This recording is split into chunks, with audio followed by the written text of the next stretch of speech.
Rashid Kidwai, the best bet now for the Congress, you could make out from that rally addressed by Rahul Gandhi, he is looking at two segments. One is the Dalit vote, which used to be with the Congress party, but since the last two elections, it's being swept by the Aam Aadmi party. 12 reserved seats, 2020. SC reserved seats were swept by the Aam Aadmi party. Therefore, the constant bringing up of the Samvidhan, Constitution, and the rights of the marginalized. Number two, the minority vote, Rashid Kidwai, which once again this time around at the back of the MCD election, because we saw a huge traction of that vote come to the Congress party. The Congress is hoping these are the two vote banks it wants to pull away. But will it succeed? And if it does, who does it help? So, Preeti, I think we cannot compare the municipal elections where municipal corporator has certain powers to do something in the ward. The mayor is not, equivalent to a chief minister. Therefore, I think it's chalk and cheese.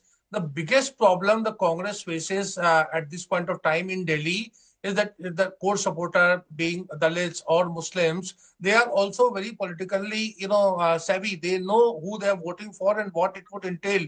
So, and they know that the Congress and BJP cannot come together. So, the only possibility is for the Congress point of view or a Congress voter point of view is to have some kind of, coalition government with Aam Aadmi Party, and that is something which is very difficult, both in terms of, practical approach, or if you go by what happened in December 2013. So here is an election which is very sort of, I would say, a very odd. It's like me and my cousin against, me and my brother against my cousin, me and my cousin against a stranger. Now, who is a stranger for the BJP? Interestingly, it is Arvind Kejriwal, and Congress also it is going to be Arvind Kejriwal. So he is a odd person out. Both national political parties, even Aam Aadmi Party is a national political party, but both parties want Arvind Kejriwal to be out. All right, okay, both parties want Arvind Kejriwal to be out. I'm quite sure that Congress would want Arvind Kejriwal not to be entirely out, but wanting it to do slightly better, where it doesn't help the BJP, but maybe if at all there is a chance, there's a post-poll alliance. That is, I think, what the Aam Aadmi Party would want. But what the Aam Aadmi Party is denying, and I will bring in the spokesperson, Akshay Marathe, on this, is a CAG report, Akshay Marathe, which was brought in by Sanju Verma as well. And I'll take you back to the 2G scam, I'll take you back to the coal scam. Arvind Kejriwal at that point of time had taken the CAG reports and said this is a corrupt government, that Dr. Manmohan Singh was leading a corrupt government, be it the coal scam or be it the 2G scam. Today you are saying these are leaks, it's really not the real CAG report. But that question is also needs to be answered by the Aam Aadmi Party, because our viewers need to know it. A report is only made public, a CAG report, once it is tabled in the assembly, if it is for a state, or in the parliament, if it is for the centre. You've refused to table these reports, Akshay Marathe.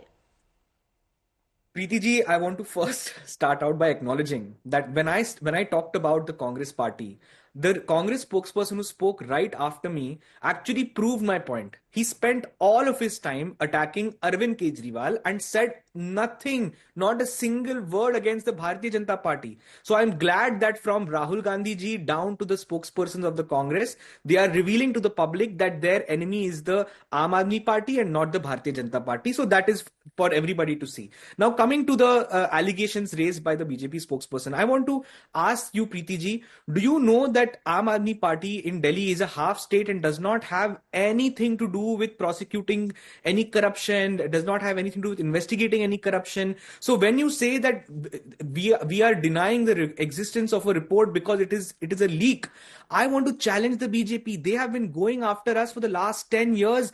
They have filed 150 cases against us, but not in a single case have they been able to prove any allegation against the Aam Aadmi Party. Even in the liquor case that they are talking about, Arvind Kejriwal ji was thrown into jail by the BJP for 6 months. They have not even bothered to start the trial.